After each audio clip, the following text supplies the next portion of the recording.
On estime approximativement à 300 les sorties de B-26 et de P-38 pendant la période du 8 au 14 mai. Des villages entiers ont été détruits. Les autorités médicales françaises ont estimé qu'au moins 6 000 Algériens ont été tués et 14 000 blessés.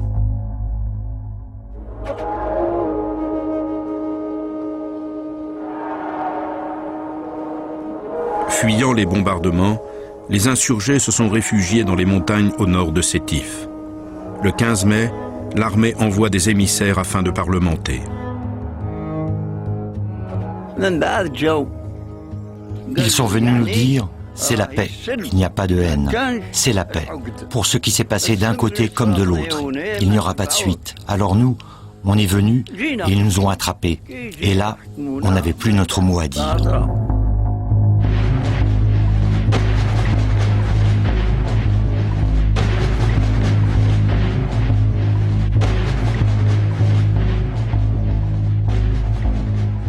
Quand l'armée les a arrêtés, ils ont défilé dans le village.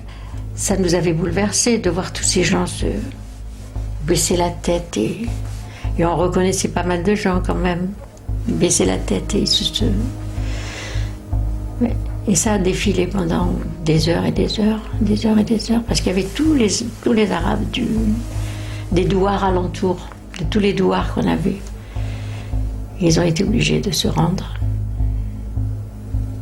Et voilà. Et ensuite, les militaires ont fait leur travail.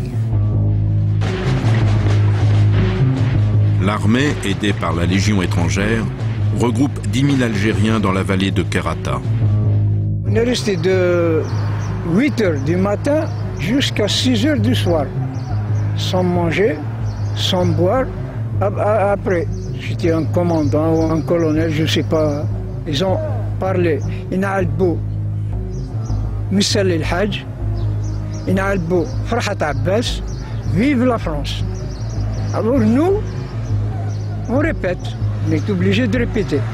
Sinon, parce que on sait ce qui nous attend. Les militaires donnent des armes non chargées aux Algériens et les photographient. Cette mise en scène a pour but de rassurer la population française en montrant que l'armée a rétabli l'ordre.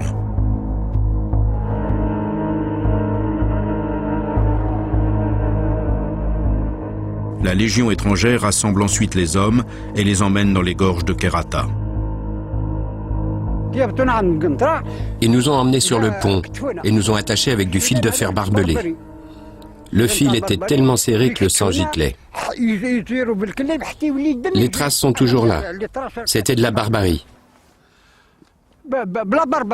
Une fois qu'on a tous été attachés, l'un des deux gendarmes a dit à son collègue « Celui-là, on le jette ?» L'autre a répondu « Oui ». Alors, il en a jeté un par-dessus le pont. Il est passé à celui d'après en posant la même question « On le jette ?» Oui. Il a fait un clin d'œil et l'a jeté en poussant avec son pied. Puis mon tour est arrivé. Aujourd'hui, je ne comprends toujours pas pourquoi le lieutenant a eu pitié de moi. J'étais jeune à cette époque. Il a dit « Non, non, le petit là, laissez-le tranquille ». L'adjudant a demandé à ce qu'on m'enlève les fils de fer barbelés, ils me les ont retirés et m'ont remis dans la camionnette. La Légion étrangère a vraiment fait un travail de nettoyage.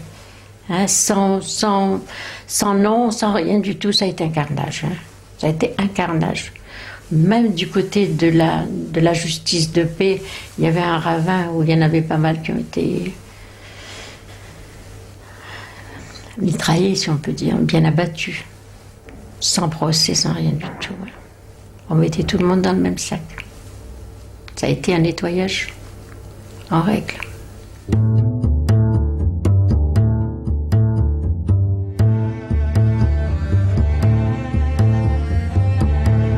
En métropole, malgré la censure, des articles commencent à dénoncer la répression menée en Algérie. Ces informations sèment le trouble au sein du gouvernement d'union nationale dirigé par le général de Gaulle. Adrien Tixier, ministre de l'Intérieur en charge de l'Algérie, nomme une commission pour enquêter dans le Constantinois.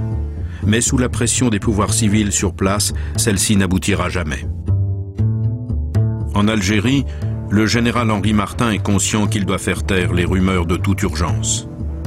Le 20 mai, l'armée débarque dans les villages de la région de Sétif et rassemble la population. Ils nous ont dit de partir vers 2 heures du matin, de venir groupe par groupe, village par village, les femmes, les vieux, les enfants.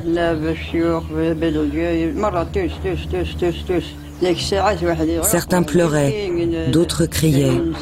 Des femmes ont accouché sur la plage. Les enfants pleuraient. Nous avions faim.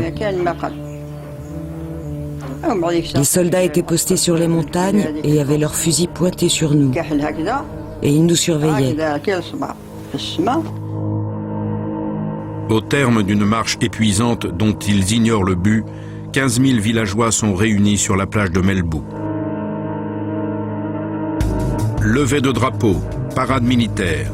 Devant les photographes, ils vont devoir assister à une véritable démonstration de force parfaitement orchestrée et se prêter à ce qu'on appelle une séance de soumission.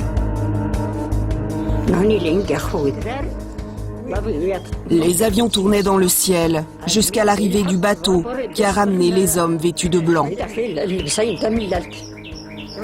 Les avions continuaient à tourner au-dessus de nos têtes. Les balles crépitaient. Les tambours retentissaient. Dès leur arrivée, les avions ont commencé à bombarder. À chaque passage, les avions se relayaient dans le ciel et lâchaient leurs bombes. Ils bombardaient le rivage. Officiels britanniques et français d'Algérie sont conviés à cette cérémonie militaire. À la tribune, le général Henri Martin entame un discours éloquent. Ils adressent à la population, ils adressent aux Algériens, ils leur ont dit pourquoi vous avez fait la guerre à la France et que vous n'avez rien avec quoi faire la guerre. Ils ont dit qu'eux, ils ont des armes, ils ont des avions, ils ont des bateaux, et les Algériens, ils n'ont rien, ils ont que les mains, ils ne peuvent pas combattre la France.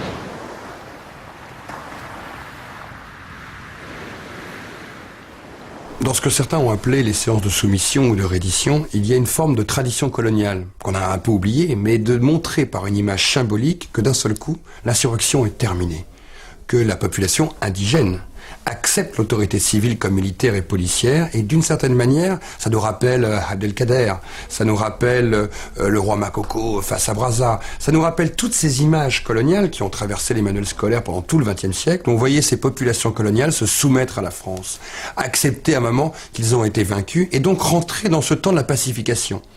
Quelque part, revenir dans la normalité coloniale. La défaite de l'armée allemande sonne l'heure de la démobilisation. Couvert de gloire, le 7e régiment de tirailleurs algériens est de retour.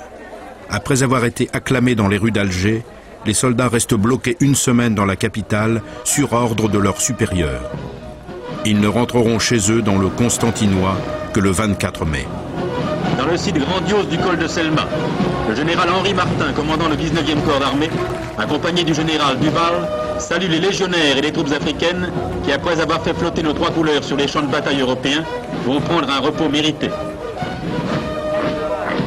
Admirons aussi ces soldats qui surent se battre avec un grand courage pour que la France, leur patrie adoptive, soit libérée. Les tirailleurs ont été maintenus dans l'ignorance de ce qui s'est passé.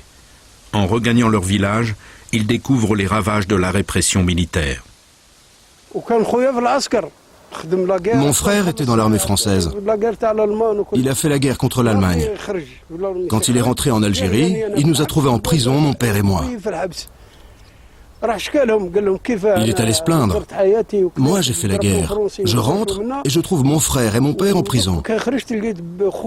On lui a répondu, il faut que tu choisisses. Ton père ou ton frère. Mon père m'a dit, sors toi. Mais moi j'ai dit, je suis le plus jeune, c'est à moi de rester. Et ils ont fait sortir mon père, et moi je suis resté là-bas. Lorsque mon père a réouvert le café, on s'est aperçu qu'il manquait un garçon, Slimane, il avait 20 ans. C'était plus un copain qu'un garçon. Et on apprend qu'il a été arrêté et qu'il se trouve à la caserne. Alors mon père décide d'aller à la caserne pour voir pour quelle raison il avait été arrêté. Et là il m'amène. Alors je rentre dans cette caserne, je n'avais jamais pénétré dans une caserne, des soldats partout en armes, très impressionnant. Et nous sommes accompagnés dans un camp qui se trouvait à l'intérieur, encerclé par des fils de fer barbelés.